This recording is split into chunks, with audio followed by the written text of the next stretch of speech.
सकारात्मक सोच को आओ सारे भारत में फैलाए, सकारात्मक ऊर्जा का आओ सब में संचार कराए।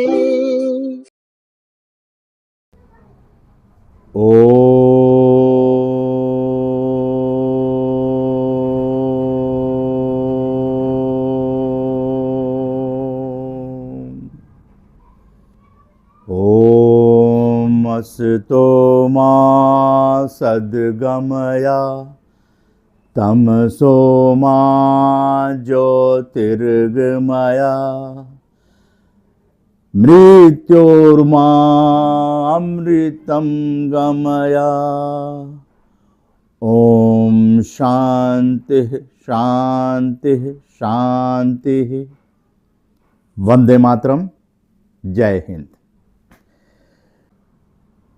14 अप्रैल 2025 राम जानकी संस्थान positive broadcasting house RJS positive media, राष्ट्रीय संयोजक उदय कुमार मन्ना 25 दिन हर महीने सकारात्मक और समसामयिक विषयों को लेकर आप लोगों के बीच आकर सकारात्मक भारत उदय वैश्विक आंदोलन को एक नई गति प्रदान करने की कोशिश हो रही है। और भारत की जो विरासत है उसे लेकर आरजेएस पीबीएच लगातार कार्य कर रहा है।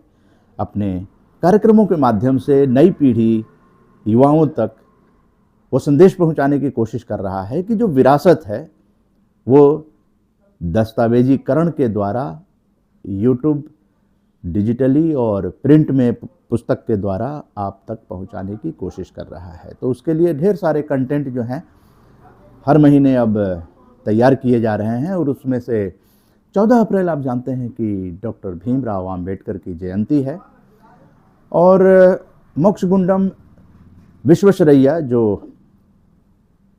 अभियंता थे उनकी पुण्यतिथि है 14 अप्रैल।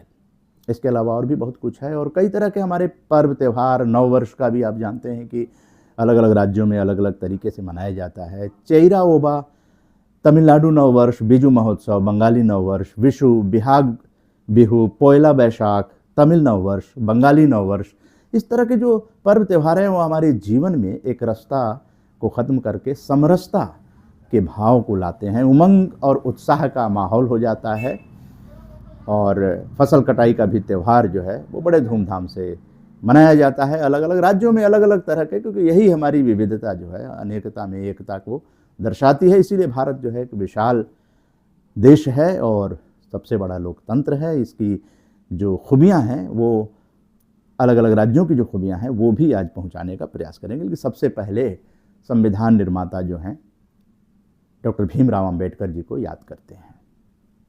डॉक्टर भीमराव अंबेडकर जी एक विधिवेता, अर्थशास्त्री, राजनीतिज्ञ, लेखक और समाज सुधारक थे। 14 अप्रैल उनके जन्मदिन पर कोटि कोटि नमन है। उन्होंने दलित बौद्ध आंदोलन को प्रेरित किया और अछूतों से होने वाले सामाजिक भेदभाव के विरुद्ध अभियान चलाया। उन्होंने श्रमिकों, किसानों और महिलाओं के अधिकारों का समर्थन भी किया था। भारतीय संविधान के निर्माण में अहम भूमिका निभाने के अलावा आज़ादी की लड़ाई में भी डॉक्टर भीमराव अंबेडकर का बहुत बड़ा योगदान रहा है। वे दलितों के अधिकारों के लिए लड़ते रहे और सामाजिक न्याय के लिए आवाज़ उठाते रहे। आज़ादी की लड़ाई में उनका योगदान ये रहा कि उन्होंने 1927 के महाड़ सत्याग्रह में हिस्सा लिया था। दलित बौद्ध आंदोलन को उन्होंने प्रेरित किया था और उन्होंने श्रमिकों, किसानों और महिलाओं के अधिकारों का समर्थन करते हुए समाज के वंचित वर्गों की स्थिति सुधारने के लिए अपना जीवन समर्पित कर दिया था। भारतीय संविधान के प्रारूप समिति के अध्यक्ष थे। उन्होंने संविधान को इस तरह से आकार दिया कि भारत के सभी नागरिकों को न्याय, स्वतंत्रता, समानता और बंधुत्व सुनिश्चित हो सके। आज़ादी के बाद जो है वे देश के पहले विधि एवं न्याय मंत्री बने और उन्होंने भारतीय रिजर्व बैंक के गठन में भी अहम भूमिका निभाई थी। महान अभियंता सर मोक्षगुंडम विश्वेश्वरैया की पुण्यतिथि 14 अप्रैल है और उनका जन्म जो है 15 सितंबर को हर साल अभियंता दिवस के रूप में यानी इंजीनियर्स डे के रूप में मनाया जाता है। वो सिर्फ भारत ही नहीं बल्कि दुनिया के महान इंजीनियर्स में से एक माने जाते हैं। ब्रिटेन के राजा किंग जॉर्ज पंचम ने उन्हें सर की उपाधि से नवाजा था। आज भी आधुनिक भारत के विश्वकर्मा के रूप में बड़े सम्मान के साथ उन्हें स्मरण किया जाता है। 102 वर्ष की आयु में भी वो काम करते रहे और उन्होंने कहा कि जंग लगने से बेहतर है कि काम करते रहना, जब तक वो कार्य कर सकते हैं करते रहिए। 14 अप्रैल सन 1962 को उनका स्वर्गवास हो गया था। गर्मियों का मौसम चल रहा है और इस वक्त जो है दुर्घटनाएं हो जाती हैं, तो अग्निशमन सेवा दिवस के रूप में 14 अप्रैल को हम लोग मनाते हैं ताकि जागरूकता फैले। लेकिन इसके मनाने के पीछे जो कहानी है वो ये है कि 1944 में मुंबई बंदरगाह पर हुए भीषण अग्निकांड में शहीद हुए 66 अग्निशमन कर्मियों की याद में ये मनाया जाता है। तो 14 अप्रैल को अग्निशमन सेवा दिवस मनाया जाता है। अग्निशमन सेवा सप्ताह भी 14 से 20 अप्रैल तक मनाया जाता है। इसके साथ साथ ये भी बता दें कि अंतर्राष्ट्रीय अग्निशमन दिवस यानी विश्व भर में जो है वो 4 मई को मनाया जाता है। और अब आइए चलते हैं भारत के अलग अलग राज्यों में और वहाँ पर किस तरह से अलग अलग त्यौहार जो है मना रहे हैं लोग। 14 अप्रैल को बहुत सारा त्यौहार जो है भारत में मनाया जाता है। 15 अप्रैल को भी विशु केरल का एक पारंपरिक नव वर्ष है और ये मलयालम त्यौहार जो है भगवान विष्णु और उनके अवतार श्री कृष्ण को समर्पित है। विशु को सौभाग्य का प्रतीक माना जाता है। विशु आमतौर पर अप्रैल के दूसरे सप्ताह में 14 अप्रैल को मनाया जा रहा है और पारंपरिक अनुष्ठानों, प्रार्थनाओं और आतिशबाजी के साथ ये बड़े धूमधाम से मनाया जाता है। बुजुर्ग जो होते हैं वो युवाओं को पैसे देते हैं जिससे विशु कैनितम कहते हैं और ये परिवार के साथ मिलकर मनाया जाता है। केरल, कर्नाटक, तमिलनाडु के कुछ हिस्से विशु नव वर्ष मनाते हैं और विशु के दिन मंदिरों में विशेष पूजा की जाती है। विशु के दिन लोग अपने माथे पर चंदन का लेप लगाते हैं, लोग साध्य नामक दावत भी खाते हैं और विशु के दिन लोग नए कपड़े पहनते हैं। तो इस तरह से खुशी के रंग में डूबा हुआ है केरल का प्रदेश। और चेइरा ओबा जो है वो मणिपुर का एक महत्वपूर्ण त्यौहार है जो मणिपुरी नव वर्ष के रूप में मनाया जाता है। ये त्यौहार मणिपुरी कैलेंडर के अनुसार साजिबू महीने में मनाया जाता है। 14 अप्रैल 2025 को ये त्यौहार मनाया जा रहा है और इसकी बड़ी खासियत है। नववर्ष के रूप में ये मणिपुरी में मनाया जाता है मणिपुर में और पारंपरिक ये अनुष्ठान होते हैं, पूजा पाठ किए जाते हैं और सामाजिक एकता भी होता है। इससे मणिपुर समाज की एकता और सौहार्द बढ़ता है और ये त्यौहार मणिपुरी संस्कृति और परंपरा का एक महत्वपूर्ण हिस्सा है। तो पारंपरिक भोजन भी इस अवसर पर किए जाते हैं जो मणिपुर का है। तो इस तरह जो चेरा ओइबा मणिपुरी संस्कृति का एक महत्वपूर्ण हिस्सा है जो लोगों को अपनी परंपराओं और मूल्यों को बनाए रखने में मदद करता है। यही भारत की ताकत है। दक्षिण भारत की बात करें तो तमिल नववर्ष 2025 में 14 अप्रैल को पुथांडु नाम से मनाया जा रहा है जो तमिल सौर कैलेंडर की शुरुआत का प्रतीक है, जो नई शुरुआत और पारिवारिक समय का प्रतीक है और संगम काल में निहित ये कृषि मौसम की शुरुआत का भी प्रतीक माना जाता है। तमिल नववर्ष पुथांडु। बीजू महोत्सव, जिसे बीजू या बीजू फेस्टिवल भी कहा जाता है, चकमा समुदाय का एक महत्वपूर्ण सामाजिक धार्मिक त्यौहार है और 3 दिनों तक चलने वाला बौद्ध त्यौहार है जो नए साल की शुरुआत का प्रतीक है। त्रिपुरा के एक सार्वजनिक अवकाश का ये अवसर होता है। ये चैत्र महीने के आखिरी दिन से एक दिन पहले शुरू होता है जो अप्रैल के महीने में यानी 14 अप्रैल को पड़ता है और 14 अप्रैल को मनाया जा रहा है। बीजू महोत्सव की जो विशेषताएं हैं वो ये है कि चकमा समुदाय का महत्वपूर्ण ये त्यौहार समुदाय का जो है सामाजिक धार्मिक त्यौहार के रूप में एक नए साल की शुरुआत माना जा रहा है और इसमें अवकाश भी होता है और 3 दिनों तक ये चलता है। बीजू का अर्थ पौधे या बीज और इस त्यौहार में पौधों और बीज की पूजा की जाती है। तो देखिए किस तरह से प्रकृति पूजा का त्यौहार है बीजू महोत्सव और बीजू नृत्य को ये त्यौहार जन्म देता है और बीजू कंबलम से इसकी शुरुआत होती है और एक औपचारिक कार्यक्रम है जिसमें आदिवासी पुजारी बीज, फल और नारियल से भूमि पूजन करते हैं और समुदाय की संस्कृति और परंपराओं का एक महत्वपूर्ण हिस्सा बन जाता है ये और समुदाय के लोगों को एक साथ लाता है, उनके बीच एकता, भाईचारे और भावना को बढ़ाता है। बीजू महोत्सव चकमा समुदाय का जो ये त्यौहार है वो नए साल के शुरुआत का प्रतीक है और पौधों और बीजों की पूजा जो है इसकी विशेषता होती है। पोइला बैशाख बंगाली नववर्ष का एक महत्वपूर्ण त्यौहार है। ये 15 अप्रैल को मनाया जा रहा है और बंगाली कैलेंडर बोईशाख महीने से शुरू होता है जो फसल के मौसम से जुड़ा है, इसलिए नए फसल को पोहेला बैशाख के नाम से जाना जाता है। और दृक पंचांग के अनुसार बंगाली युग की शुरुआत प्राचीन बंगाल के राजा शोशांगकों ने की थी, जो ग्रेगोरियन कैलेंडर के अनुसार 594 ईसा पूर्व से शुरू हुआ था। इस दिन जो लोग हैं वो भरपूर फसल की कामना के लिए प्रार्थना करते हैं। ये बहुत बड़ा व्यापारिक महत्व भी रखता है, क्योंकि व्यापारी नए वित्तीय वर्ष की शुरुआत अपने नए खाते खोलकर करते हैं, जिसे हाल खाता कहते हैं। पहला बैसाख को बहुत खुशी और उत्साह के साथ मनाया जाता है, क्योंकि लोग अपने प्रियजनों के साथ अच्छा समय बिताते हैं, त्योहारी मेलों में जाते हैं और घरों की साफ सफाई करते हैं, सजाते हैं।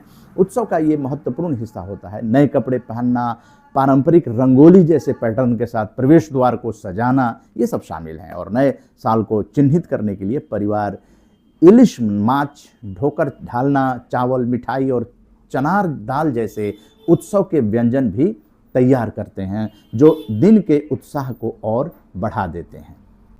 रोंगाली बिहच या बोहाग बिहू ये असम का त्यौहार है और 14 अप्रैल 2025 को मनाया जा रहा है। असम में बिहू त्यौहार साल में 3 बार मनाया जाता है। बोहाग बिहू मध्य अप्रैल में, जैसे कि ये इस समय मनाया जा रहा है, और काटी बिहू जो है वो मध्य अक्टूबर में, और माघ बिहू मध्य जनवरी में। तो बिहू जो है वो बहुत ही प्रमुख है। इसमें बोहाग बिहू सबसे लोकप्रिय है जो इस समय मनाया जा रहा है। इसे रोंगाली बिहू भी कहा जाता है। ये असमिया नववर्ष का प्रतीक है और ये वसंत के आगमन का जश्न मनाया जाता है। तो ये 7 दिनों तक मनाया जाता है और इस दिन लोग नए कपड़े पहनते हैं, घर में पकवान बनाते हैं। इस दिन लोग अपने घरों के पालतू पशुओं को भी शामिल करते हैं, उनको भी जो है वो अच्छा सा रखने की कोशिश करते हैं। लोग बुजुर्गों का आशीर्वाद भी लेते हैं। ये फसलों की कटाई से जुड़ा त्यौहार है। इसे भोगाली बिहू भी कहा जाता है और पूरे सप्ताह तक मनाया जाता है। इस दिन लोग फसलों की कटाई करते हैं और पशुओं की सेवा करते हैं, अग्निदेव की पूजा करते हैं। बिहू त्यौहार को असम का सबसे महत्वपूर्ण त्यौहार माना जाता है। इसे असमिया लोग जाति, पंथ, धर्म, आस्था और विश्वास से परे खुशी और प्रचुरता के साथ मनाते हैं। तो ये सब असम में मनाया जाता है। तो मैं जैसा बता रहा हूँ कि देश के विभिन्न हिस्सों में जो है अलग अलग तरह के त्यौहार मनाए जाते हैं। यही हमारी मजबूती है, विभिन्नता में एकता, अनेकता में एकता। और देश के विभिन्न हिस्सों में अप्रैल महीने में तो आप देख ही रहे हैं कि नववर्ष के अलग अलग त्यौहार मनाए जाते हैं। बिहार के मिथिला इलाके में इस दौरान मनाया जाने वाला पर्व जुड़ शीतल बड़ा ही अनूठा है। गर्मी का मौसम चल रहा है। चूल्हों की पूजा करके उन्हें एक दिन का आराम भी दिया जाता है। दिन भर लोग पिछले दिन का बना भोजन खाते हैं, तभी तो चूल्हा को एक दिन आराम मिलेगा। और इसीलिए बसिया पावैन यानी बासी भोजन खाने का पर्व भी कहा जाता है एक दिन के लिए। इस भोजन में खास तौर पर चने के दाल की बड़ी अवश्य पकाई जाती है और इस दिन आसपास के जल स्रोतों जैसे तालाब, कुआं इत्यादि की सफाई की जाती है, ताकि वो बरसात में जल को ग्रहण करने लायक हो सके। तो कहा जा सकता है कि जुड़ शीतल प्रकृति का पर्व है और जुड़ शीतल का जो मुख्य भाव है वो गर्मी की शुरुआत के वक्त लोगों को शीतलता प्रदान करना होता है। इस दिन सुबह उठकर घर के बड़े बच्चों के सिर पर शीतल जल डालकर उन्हें आशीर्वाद देते हैं। फिर सभी मिलकर घर के आसपास के तमाम पेड़ पौधों को पानी देते हैं और निःशुल्क शीतल जल पिलाते हैं, ताकि राहगीरों को गर्मी में पानी मिल सके।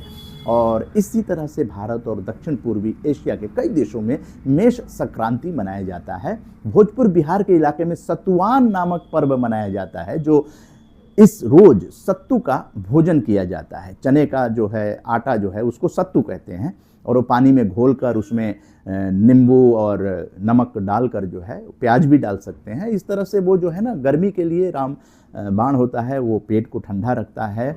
तो सतुआन के रूप में पर्व मनाते हैं। अंग और मगध के इलाकों में विशुआ पर्व मनाया जाता है।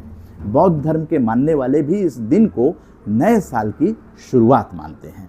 तो इस तरह से हम लोग सकारात्मक और समसामयिक संवाद लेकर आप लोगों के बीच आ रहे हैं, ताकि पुस्तक के अंदर ये सारे कंटेंट जो है हमारी अगली पीढ़ी तक पहुंच सके। और YouTube पर RJS पॉजिटिव मीडिया YouTube पर ये सारी बातें अपलोड रहती हैं। यानी सकारात्मक भारत उदय वैश्विक आंदोलन जो है वो इतिहास की ओर मुड़ चुका है और निरंतर गतिमान है। लगातार जो है वेबिनार भी होते हैं और इस तरह से सकारात्मक समसामयिक संवाद हो रहे हैं। ये अगली पीढ़ी को ध्यान में रखकर कि अगली पीढ़ी को ये पीढ़ी जो है एक अच्छी चीज़, सकारात्मक सोच और एक अपना मानसिक जो विचार है कि सकारात्मक विचार से सकारात्मक परिणाम मिलते हैं, तो उनको एक बेहतर और सुंदर भविष्य मिले इस पृथ्वी पर जो है। और प्रकृति के साथ रहें। इसलिए हमारे सारे पर्व त्यौहार आज जो बताए गए हैं वो प्रकृति के साथ जुड़ा हुआ त्यौहार है। यही भारत की अनेकता में एकता को दिखाता है। हम सकारात्मक सोच के साथ जीवन को बिताएं, ये पॉजिटिव थिंकिंग को ग्लोबली लेकर जाना है और उसके लिए हम लोग संकल्पबद्ध हैं। तो अब हम अपनी वाणी को विराम देंगे और फिर इसी तरह के विषय को लेकर हम लोग उपस्थित होंगे। तब तक के लिए आप सबों को धन्यवाद। अपनी टेक्निकल टीम, क्रिएटिव टीम और सोशल मीडिया टीम का भी दिल से आभार। जय हिंद, जय भारत। सकारात्मक सोच को आओ सारे भारत में फैलाए, सकारात्मक ऊर्जा का आओ सब में संचार कराएं। ऐसा ना हो कि हम अपनी जिम्मेदारी भूल न जाएं। क्यों इंतजार करें हम किसी का, आओ एक मशाल जलाए। सकारात्मकता के उदय का चलिए हम उद्घोष कराएं। RJS जय हिंद के नारों से अपना देश जगाए। RJS वंदे मातरम से सारी सरकार जगाए।